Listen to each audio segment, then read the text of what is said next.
Hello friends, welcome to Notebook Videos. This is a very interesting story that you need to listen to. It is about how we learn to swim. Do you know how to swim, my dear?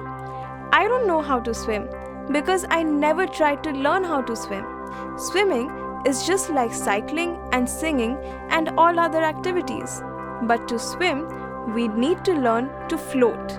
A bunch of my school friends know how to swim. They just keep their body floating on water. So let's begin our float and sink experiments. Let's take a few common everyday things: an iron nail, an empty plastic bottle, and an aluminum foil. And let's see what happens when we drop them in a bucket of water. The iron nail sinks in water. The plastic bottle floats. And what happens to the aluminum foil? It floats too. So friends, some things sink and some things float. It all depends on their size and shape and what material they are made of. Usually, a heavy thing would sink and lighter things would float. We have plenty of examples of where we see lighter things float, just as feather, foils, a round ball, and a paper boat. These things are light, so they float. Have you ever tried floating a paper boat on water? Try and see what happens. But there could be some surprises, my friends. What happens to a nail? This is light too. A nail is not heavy at all, but it sinks. So does a small piece of stone. You can keep a big boat floating, but not a piece of stone. So, sink or float is our question. In fact, you can make a whole big ship made of iron float, but not a piece of nail. That makes it a bit confusing, my friends, and we need to solve this. Let's solve the puzzle here. Things float when they have wide shapes and are spread out. Things with wide shapes need a lot of water to float on, and when they have these extra amounts of water, they can float. Look at this log of wood. It requires a lot of water to float on and is able to float because of plenty of water. The nail sinks because of its shape. It's not wide and not spread out and hence cannot stay afloat. So, you have to look at the size and shape of everything and see if there is enough water for the substance to float on. Imagine the adventurers sailing from one island to another on big ships that had huge masts. How easily they sailed on the surface of water simply because they have a lot of water to sail on. The ships are wide-shaped and had plenty of water to sail on. Can you sail the same ships in small ponds, my friends? Of course not. They would sink in small ponds for not enough water.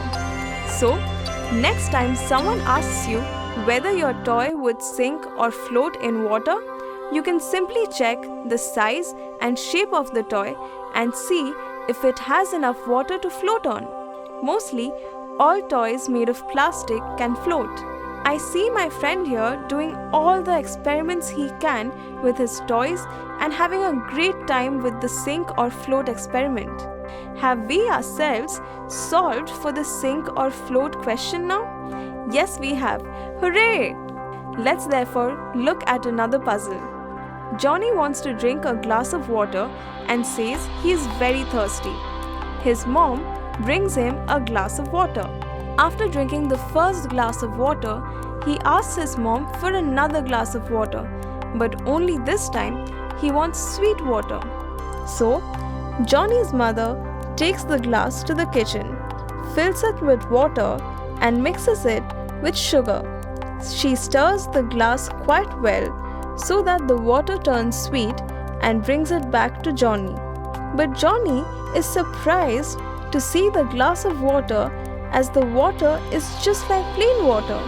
He says, "Mom, you got me plain water. I'd asked for sweet water." Mom then tells Johnny, "No, that's not the case. Please check, Johnny. There is sugar in this water." Johnny is not sure what happened to the sugar, even though his mom explains to him that it has dissolved in the water.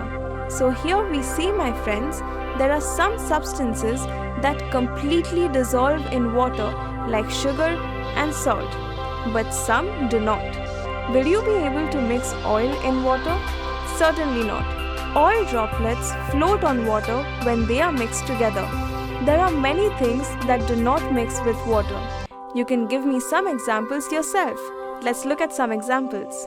Chalk powder never dissolves in water. You can see chalk powder turning the water gloomy and white. Pepper does not dissolve in water. Sand does not dissolve in water. So what happens to things that dissolve in water? Do they disappear? Are they gone? No, friends, they don't go anywhere. In fact, we can bring them back like magic. Let's start heating the water. Johnny wants to check the same thing. He takes the glass of water and heats it in a pan. He boils the water. As the water boils, drops of sugar crystals appear at the bottom. Johnny is very happy to see the sugar crystals back. He runs to his mother and thanks her for mixing sugar. He is now excited to share the news of this experiment with his friends in the community. This is a huge finding, my friends. In fact, when Indians were forced to buy salt from the British at very high prices, Mahatma Gandhi, our father of the nation, helped thousands of Indians make salt from seawater. We all know it is impossible to cook food without salt. Seawater is salty, and it was not hard to boil salt water and get salt crystals that were used for cooking meals in pre-independent India. Hooray again! We found what happens to things that dissolve in water. The answer is that they don't disappear. They are present, but it is just that we can't see them. So, this brings us to the end of the chapter on experiments with water. I hope we have learnt the experiments by now. Hope you have enjoyed this session, and we hope to see you in our next videos.